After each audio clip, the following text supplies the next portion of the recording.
Well, the first thing we need to do, we need to remove the air cleaner housing. Just use a screwdriver. We just want to remove this clamp, loosen up this clamp, and just leave the holes over to the side. Eventually, we're actually going to take it off. And next, we're going to pry up on our air filter housing.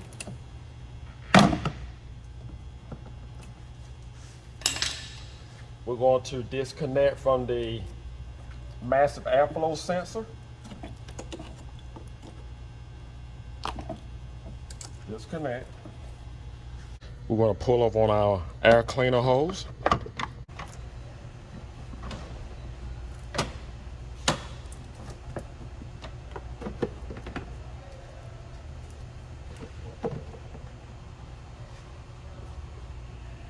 Earlier I mentioned to you that we would actually get this hose later. Now we're going to get it. We're going to remove it. We're going to remove the clamp here and just move it away from the turbo.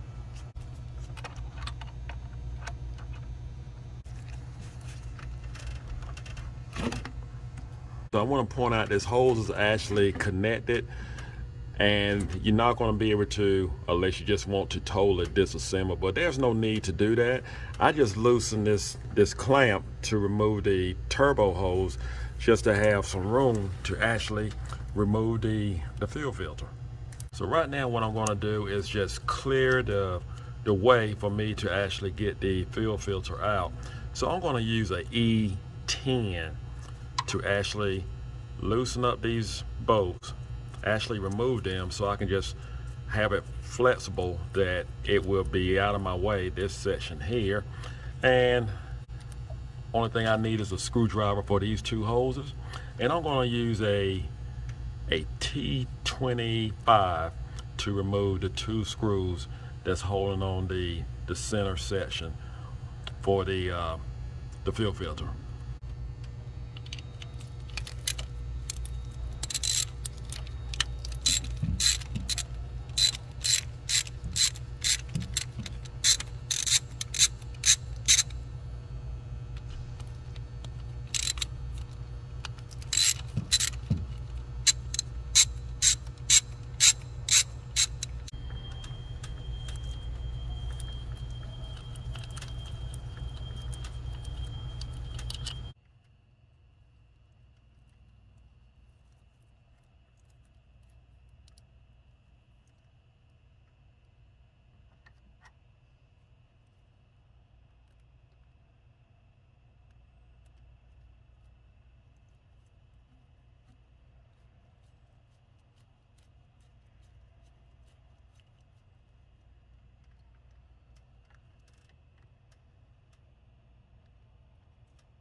I'm just going to slide the hoses out the way.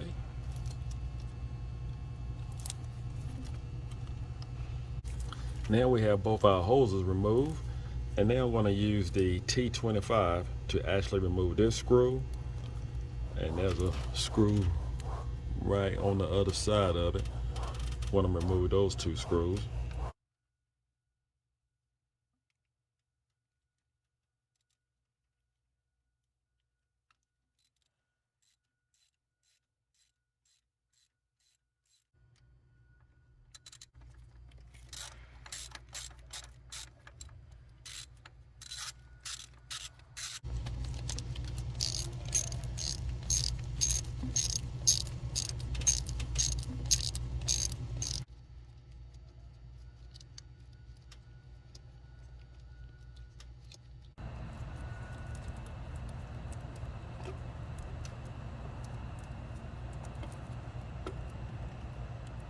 What you can actually do, you can do two things. You can remove this harness, this connector here, or you can just leave it on and just try to get it out this way. Guys, you want to be extra careful when you separate this suction section, this section from the fuel filter. It can be tough. It can be pretty tough to do, and it's not hard to put back together, but just taking it apart, it has several O-rings and it just holds pretty well. You may have to take a screwdriver and may have to just put underneath here, but just make sure you do not crack this plastic housing here.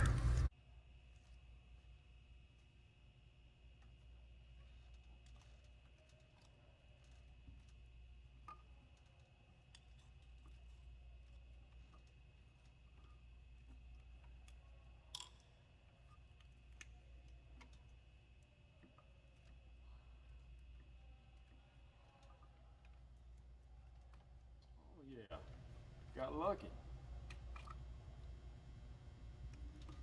Got lucky.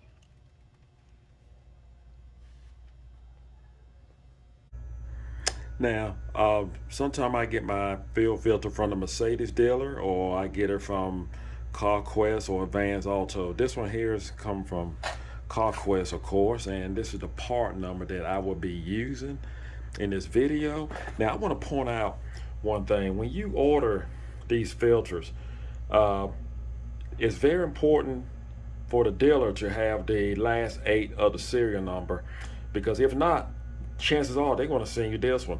This one seemed to be more popular for some odd reason, but this is the one that I need, and this is the one that I had to always request, and I may have to wait on. So just want to point out that there are a couple of filters, different filters, that is for this vehicle. So you just want to be mindful as to what to tell them what type you want. And I want to point out another thing. Make sure to save you a lot of work when you remove this bracket. Make sure that you put the bracket on the new filter exactly the same way you took it off the old filter. That will save you a lot of headache and a lot of time. We received some new O-rings with our new fuel filter, and we're going to replace these O-rings here. That's what they're for. We're going to use a Allen wrench to loosen up this screw here. And what I like to do, I like to just measure, just mark, keep in mind,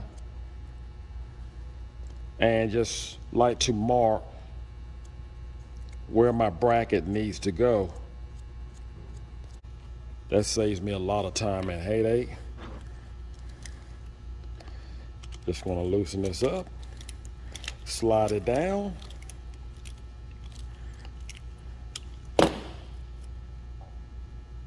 and put it on the other one.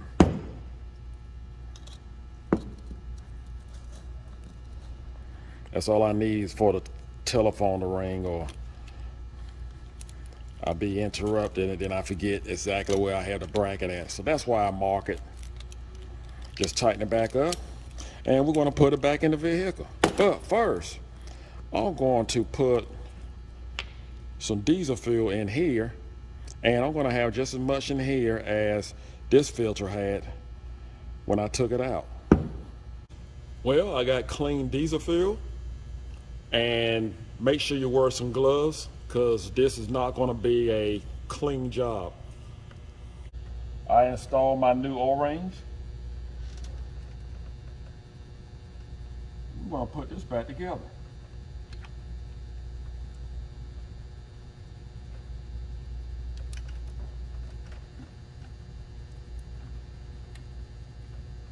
I want to point out, when you put this back on, you may have about, just a tab bit before you actually bottom out, and these screws, they only for so long, so you may have to just have your T25 and just actually hold down on the screw while you're trying to screw it in at the same time, just to actually get the screw to catch. So just want you to be aware of that.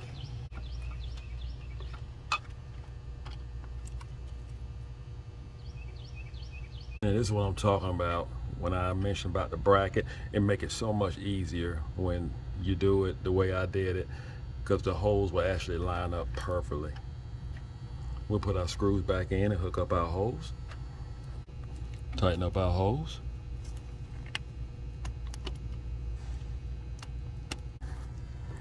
Well, we have both of the fuel lines, the fuel hoses tightened down. Now I'm going to tighten down, get the E10 and tighten down the bolts.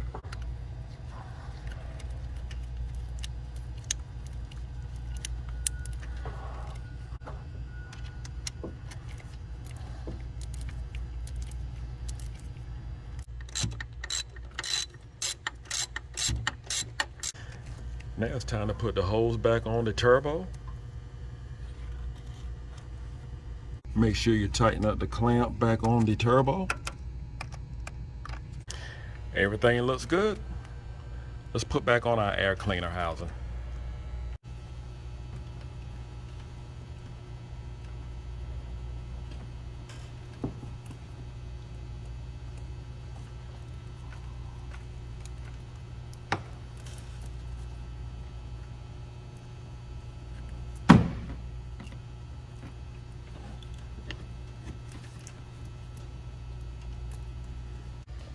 Let's not forget our pipe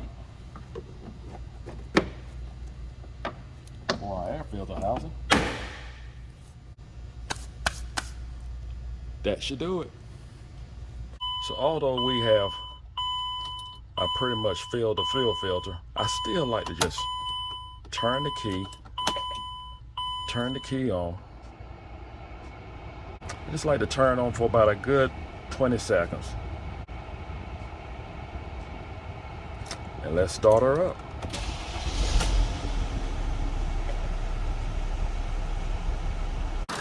You just want to check for leaks. Make sure your hoses, there are no leaks.